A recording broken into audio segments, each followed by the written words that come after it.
in this passage that we're studying in Revelation 20, it says that the devil is going to be bound, that's what it states, so that he cannot deceive the nations a moment longer. Think about that. That's the point of this 1,000 years. It's going to be a time when the devil cannot be deceived. Why? Because he's going to be locked up, removed from the earth, so he can no longer deceive the nations, period. I want you to ask yourself, do you really think that that's true today? I would say that is a tragic misunderstanding. And I could add there at the end of the book of Revelation, which is the revelation of Jesus, by the way. These are the words of Jesus. There's a very threatening passage at the very end of the book of Revelation. It says, if you take away from these words, watch out. If you add to these words, watch out. God doesn't mince his words. Jesus is very narrow in the sense that he wants us to get this right. Satan cannot be currently deceiving the whole world and not deceiving it at the same time. You cannot be reading the Bible and not reading it at the same time. So recently we came across this verse in 1 Corinthians 4, verse 8. You people in Corinth, you think you've already have everything you need. You think you've begun to reign in God's kingdom.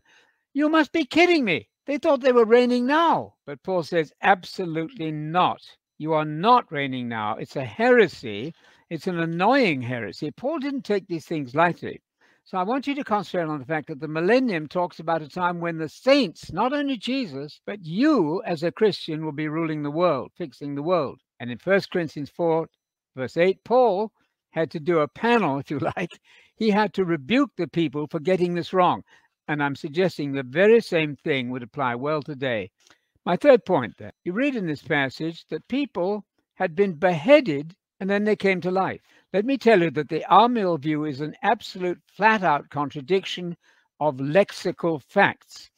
It's as though people would say, well, I've got my Webster's lexicon, my Webster's dictionary. I don't believe a word of it. People are so poorly instructed. I don't blame them for that. They'll be taken in by anything. And if you are really thinking that to be beheaded is the time of your conversion, then you really need to do some good word studies and think this through. That's what the text says there in Revelation 20.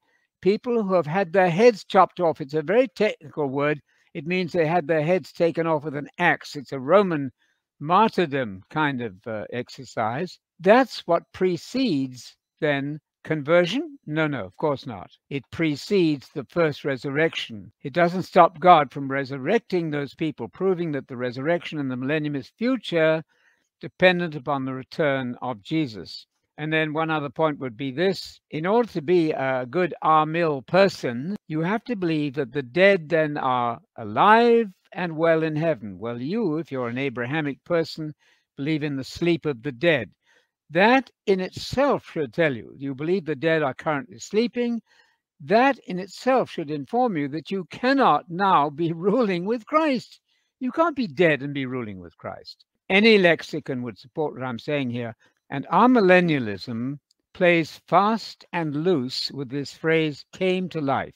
You should know that the Brown Driver and Briggs, that's the Hebrew lexicon I meant, the Greek lexicon known as the BDAG, the phrase and the verb there, came to life, in verses 4 and 5 of Revelation 20, it means, as the lexicon rightly says, dead persons who return to life or become alive again. And you can look at lots of examples of that. When that particular phrase, that particular verb is used, it always means somebody who's literally dead, like Lazarus in John 11. Lazarus came out of the tomb. He had died and he was dead. And he came out of the tomb. Is that difficult? No. Are you going to pretend that Lazarus wasn't really dead? Of course not. And there are many other verses that do that. So I will simply contribute this to your store of information, that to be an amillennial is to contradict the standard lexicons. I don't advise you do that.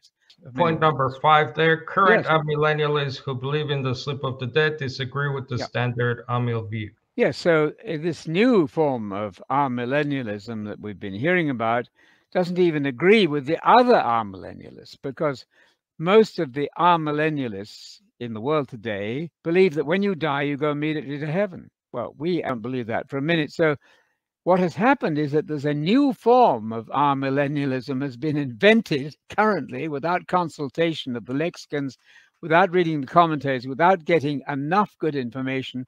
And it's been launched on the public in a way I think is not fair. So the only solution for any of us is to search these things out, to ask questions of both sides of the argument and settle this. Okay. And then you have number 6. It's impossible to switch the meaning of the word resurrection, Greek anastasis, to make the first resurrection non-literal, meaning conversion, and the second resurrection a literal resurrection from literal death. That's a great point. It's perhaps our best point of all. And this is the point that produced a famous statement by one called Henry Alford, confronted with an amillennial view, was so incensed and so irritated by the impossibility of that view that he said this: if you change the meaning of resurrection to mean a real resurrection of dead people, to a figurative so-called spiritual, and that word sounds very clever, a spiritual resurrection, in the same context, Henry Alford, and I'm quoting him now, said, there's an end to the meaning of all words, and scripture, I'm quoting, is wiped out as a testimony to anything. But that's what you're dealing with here. You're dealing with a frightful mishandling of basic, easy language. Wikipedia actually has a big article on that very point. Wonderful, called well done. Alford's Law. So if you want to read more, because this is really one of the main points.